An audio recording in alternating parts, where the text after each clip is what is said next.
It's me, Harper, And I'm Miss Pat. and today we're going to be talking about joy. Because, My friend Rachel just came out with her book in June.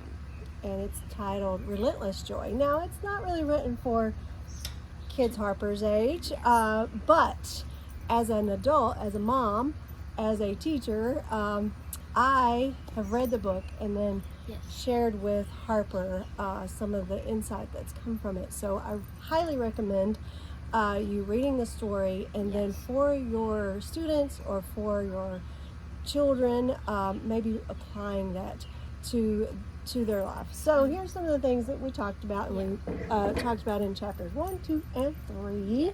The first one is, remember what we talked about? How can I spread joy? How can you spread joy? And if you What brings me joy? what brings you joy? So we kind of just talked about what brings you joy, and what are some things that bring you joy? My brother, my big brother. I have a 3-year-old brother, and he brings me so much joy. He wakes me up, and he has a big old smile on his face every single minute. So just talking about your brother made you smile. Yeah. So just talking about it. So as a mom, when you're talking to your kids and you just say, hey, what brings you joy?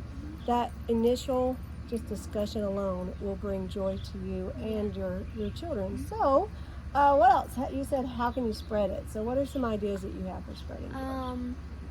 Definitely if you see someone just playing alone, or they look like they are alone. They might be hanging out with other people, but that doesn't mean that they don't feel alone inside. Go over there and say, hey, how are you feeling today? You want to talk? And I think that makes them feel like understanding. They know that other people are like them.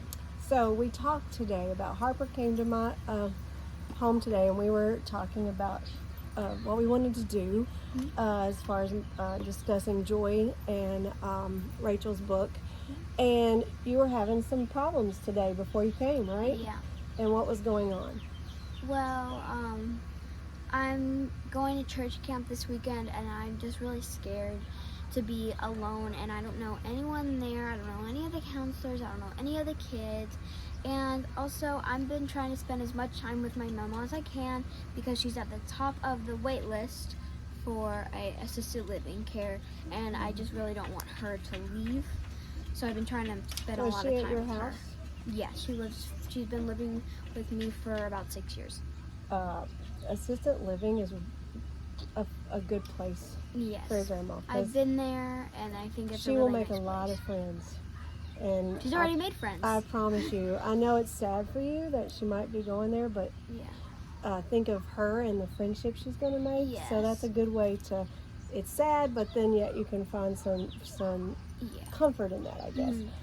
But you were also, so that was bothering you, and going to camp for a week, maybe not being with your grandma for that week. And when we went on vacation, my mama would stay there, because they have a memory care, and you can stay there for up to a month, I think it is, and then they come home.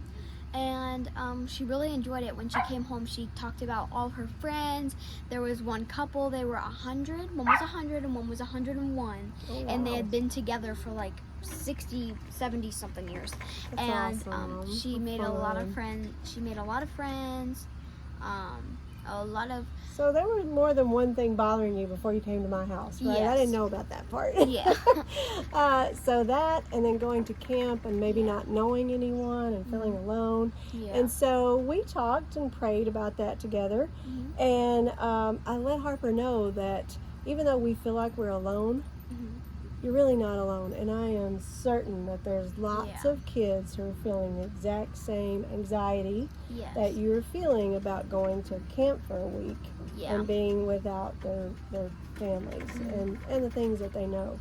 So what's your challenge? What are you gonna do? My challenge is, I've actually been doing this for 1 week. I have a little note card, and it's a weekly check-in with myself. So it's a happiness level. How happy are you today? How are you feeling right now? How sad are you? What's the happiest thing in your life, and what's the saddest thing in your life? Compare the happiest thing with the saddest thing. and just like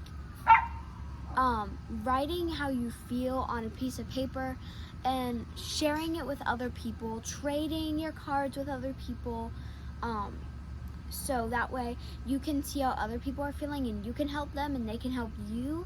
And I see how you're pulling people, other people and your people. Yeah. And Rachel talks about that in chapter 3, about like who are your people, and how are you going to like really be aware and notice and be a noticer and really watch out for those kids at camp.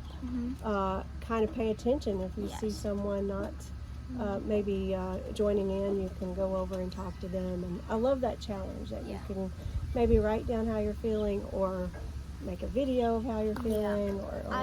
I also learned my papa, I talked to him yesterday and he told me his life verse. Oh, it is a verse from the Bible that is your life verse. It basically, it's a verse that doesn't explain who you are. It explains how you feel and how you can change it. So did he share with you what his verse is? He did. Do you remember? No. I do remember what it was about though. It's Grandpa's verse. I do remember what it like meant though. I kind of remember it. So it was when you're anxious, give those feelings to the Lord and let them be with him.